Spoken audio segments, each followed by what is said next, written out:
नमस्कार. श्री स्वामी समर्थ सर्वांना. आजच्या व्हिडिओमध्ये तुम्हा सगळ्यांचं खूप खूप स्वागत आहे. स्वामी तुम्हा सगळ्यांना कायम सुखी ठेवो ही स्वामीचरणी प्रार्थना करते आणि आजच्या व्हिडिओला सुरुवात करते. तर आजचा व्हिडिओ असा आहे की आता सोमवारी आहे होळी. तर होळी असल्यानिमित्तामुळे आपण आपल्या घरातील काही संकटे दूर व्हावे म्हणून आपण बऱ्याच सेवा उपाय करत असतो. तर आपल्या घरामध्ये ज्या पण काही समस्या असतील, ज्या अडचणी असतील, जे विशेष दिवस असतात किंवा विशेष तिथी असतात, त्या दिवशी जर आपण काही उपाय केले तर त्याचं फळ आपल्याला नक्की मिळत असतं. आता होळी हा जो सण आहे तर वर्षातून एकच वेळा येणारा सण आहे, हे तर सगळ्यांना माहितीच आहे. त्यामुळे होळीच्या दिवशी जर आपल्या घरामध्ये एखादी व्यक्ती आजारी असेल, घरामध्ये काय अडचणी असतील, तर घरामध्ये काही वस्तू अशा असतात की त्या आपण जर होळीच्या दिवशी आणल्या आणि मग आपण सार्वजनिक होळी असेल किंवा आपले घरापुढे आपणच होळी पेटवत असेल, तर या काही वस्तू अशा असतात की त्या वस्तू आपण होळीमध्ये जर टाकल्या तर आपल्या घरातील ज्या पण काही समस्या आहेत, अडचणी आहेत, तर त्या दूर होत असतात. आता एखादी तरी अशी वस्तू आहे की ती तुम्ही एकतरी आवर्जून ती वस्तू आपल्याला होळीमध्ये पेटत्या टाकायची आहे. ज्यामुळे काय होतं की आपल्या घरात ज्या समस्या असतात त्या दूर तर होतच असतात, घरातील नकारात्मकता पण दूर होत असते. कारण की होळीमध्ये, पेटत्या होळीमध्ये आपण ज्या वस्तू टाकत असतो तर काही त्रास असेल तर त्या त्रासापासून पण आपल्याला आराम मिळत असतो. म्हणूनच अशा काही वस्तू असतात की ज्या विशेष तिथीच्या दिवशी आपण घरी आणायच्या आहेत. तर त्याचप्रमाणे आपल्या घरावरती जर सतत संकटे येत असतील तर त्यावेळेस आपल्याला काय करायचं आहे, होळीच्या दिवशी आंब्यांच्या पानांचा आपल्याला प्रभावी उपाय करायचा आहे. तर हा उपाय केल्यामुळे आपल्या आयुष्याचं सोनं होतं, आपल्या आयुष्यातील सर्व संकटे दूर होतात. तर असा कोणता उपाय आहे जे की आपण आंब्यांच्या पानांचा करायचा आहे, त्याबद्दलची माहिती आपण आजच्या व्हिडिओमध्ये घेणार आहोत. व्हिडिओ शेवटपर्यंत बघा, म्हणजे ही माहिती तुम्हाला पूर्णपणे समजेल. व्हिडिओ आवडला तर व्हिडिओला लाईक करा, चॅनलवर नवीन असाल तर चॅनलला सबस्क्राईब करा. आता होळीच्या दिवशी सगळ्यांना तर माहितीच आहे, होळी हा सण म्हटला की पुरणपोळीचा नैवेद्य हा येतच असतो. आता होळीच्या दिवशी आपल्या घरातील नकारात्मकता निघून जावे म्हणून आपण बरेच उपाय करत असतो. आपल्या घरामध्ये एखादी तरी अशी व्यक्ती असते की त्या व्यक्तीला सतत आजारपण, सतत काही ना काही दुखणं असतं. म्हणून मग आपल्याला काय करायचं आहे, तर काही उपाय करणे गरजेचे असते. तर त्यासाठी आपल्याला काय करायचं आहे, 2 थेंब गंगाजल टाकून मग स्नान करायला सांगायचं आहे. घरातील प्रत्येक व्यक्तीने म्हणा किंवा मग लहान मुलं असतील किंवा मोठे व्यक्ती किंवा आजारी व्यक्ती, सगळ्या व्यक्तींनी असं स्नान करायचं आहे. आता स्नान करत असताना हर हर गंगे असा मंत्र आवर्जून म्हणायचा आहे. कारण की आता प्रत्येकाला तीर्थ ठिकाणी जाऊन स्नान करणं शक्य होत नाही. त्यामुळे मग घरीच आपल्याला गंगाजल टाकून मग स्नान करायचं आहे. आता होळी हा जो दिवस आहे तर होळी या सणाच्या दिवशी काळे कपडे घातले जात नाही. कारण की माता लक्ष्मी आपल्या घरात टिकून राहावी म्हणून मग माता लक्ष्मीला काळा रंग वर्ज्य असतो असे म्हटले जाते.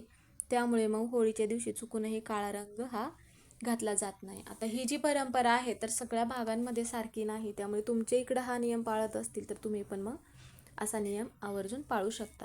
तर माता लक्ष्मी आपल्या घरामध्ये टिकून राहावी म्हणून आपण बऱ्याच सेवा उपाय करत असतो. त्यापैकीच आपल्याला आंब्यांच्या पानांचे एक उपाय करायचा आहे. त्यामध्ये आपल्याला काय करायचं आहे, आता आंब्यांच्या पानांचं तोरण आपल्याला लावायचं आहे. तर तोरण बनवत असताना मग कशा पद्धतीचं बनवायचं आहे, 11 फुले घ्यायची आहेत, म्हणजेच की पांढरी फुलं घ्यायची आहे, तुम्ही कोणतीही घेऊ शकता. आणि त्यामध्ये 11 आंब्याची पानं घ्यायची आहेत. आता ही जी पानं घेतली आहेत तर ती पानं स्वच्छ धुवून घ्यायचं आहे आपल्याला. आणि आंब्यांच्या पानांवरती आपल्याला काय करायचं आहे, स्वास्तिक काढायचं आहे कुंकवाने. आणि पांढऱ्या रंगाचं जे फूल आहे त्यावरती आपल्याला हळदी कुंकू लावायचं आहे. आता आपल्या घरातील ज्या पण काही समस्या आहेत, जे पण काही संकटे येत असतील ते दूर होण्यासाठी आपण बरेच सेवा करतो.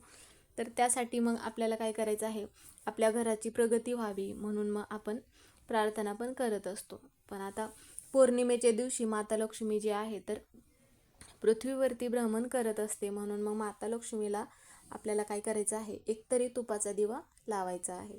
तर हे जे आंब्यांच्या पानांचं तोरण आहे, ज्यावेळेस आपण देवपूजा वगैरे करू तर हे कधी लावायचं आहे, तर हे आपल्याला सकाळीच लावायचं आहे. ज्यावेळेस आपण घरातील देवपूजा वगैरे करू, देवघरात दिवा प्रज्वलित करू. आता आपण दरवाजापुढे होळीचा सण असल्यामुळे म्हणा किंवा इतर दिवशी पण आपण रांगोळी काढणं शक्य नाही झालं तुम्हाला, पण होळीच्या दिवशी तरी आवर्जून रांगोळी काढायची आहे. माता लक्ष्मीची पावलं काढायचं आहेत. कारण की होळीचा जो सण आहे तर माता लक्ष्मीला आकर्षित करून घेण्यासाठी सण आहे. उंबरठ्याला हळदीचं लेपन करायचं आहे आणि त्यानंतर आपण जे तोरण बनवलं आहे तर ते तोरण आपल्याला देवघरापुढे ठेवायचं आहे. माता लक्ष्मीला प्रार्थना करायचं आहे आपल्या घरातील समस्या काय अडचणी असतील तर ते दूर होण्यासाठी. आणि ते जे तोरण आहे तर तिथून उचलायचं आहे देवघरापुढून आणि आपल्या घराचा जो मुख्य दरवाजा आहे तर मुख्य दरवाजाला हे तोरण आपल्याला लावायचं आहे. आता आंब्यांच्याच पानांचं तोरण का लावायचं आहे, कारण की आंब्यांच्या पानांचं तोरण जे आहे तर माता लक्ष्मी आकर्षित होण्यासाठी आंब्यांच्या पानांचं तोरण लावलं जातं आणि नकारात्मकता शोषून घेण्याचं काम करतं आंब्यांच्या पानांमध्ये. त्यामुळे मग आंब्यांच्या पानांना जास्त महत्त्व दिलं जातं.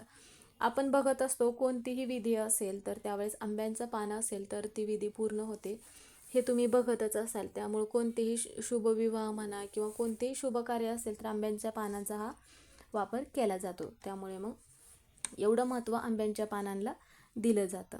आता माता लक्ष्मीला प्रसन्न करून घेण्यासाठी तुपाचा दिवा आपल्याला लावायचा आहे.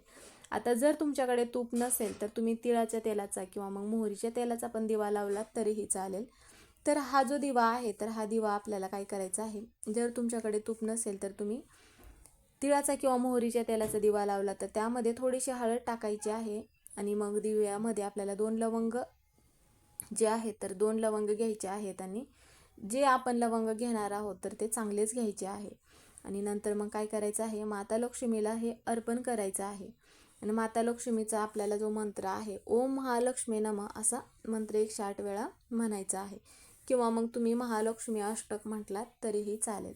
आणि हा जो दिवा आहे तर उत्तर दिशेकडे तोंड करून हा दिवा लावायचा आहे, कारण की उत्तर दिशा जी आहे तर ती माता लक्ष्मीची मांडली जाते. त्यामुळे मग उत्तर दिशेकडे या दिव्याचं जे तोंड आहे तर देवघरापुढेच हा दिवा आपल्याला लावायचा आहे.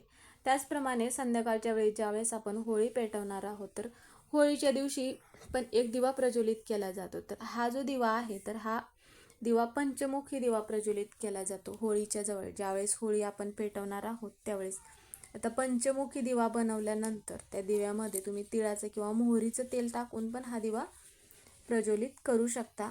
दिवा प्रज्वलित केल्यानंतर दिव्याची पूजा करायची आहे, दिव्याला हळदी कुंकू लावायचं आहे आणि धूपदीप लावून मग होळी जिथे पेटवली आहे तिथे हा दिवा प्रज्वलित करायचा आहे. आता असा जो हा दिवा आहे तर हा दिवा जर तुम्ही प्रज्वलित केला तर आपल्या घरामध्ये कधीच धनधान्यांची कमतरता भासणार नाही. घरामध्ये आपल्या कायम लक्ष्मी टिकून राहते, म्हणून असा दिवा आपल्याला होळीच्या जवळ हा लावायचा आहे.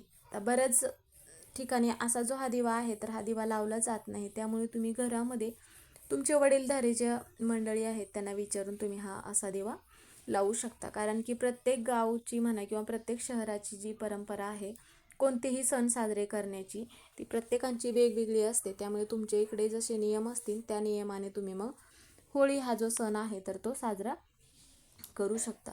बऱ्याच वेळा काय होतं की आपण माता लक्ष्मीचे सेवा उपाय करत असतो, तर त्यामध्ये कधी कधी काय होतं की आपण फक्त उपाय करत असतो आणि सेवा करत नाही. त्यामुळे मग आपल्याकडून जे उपाय केले गेले आहे तर त्याचं फळ आपल्याला मिळत नाही.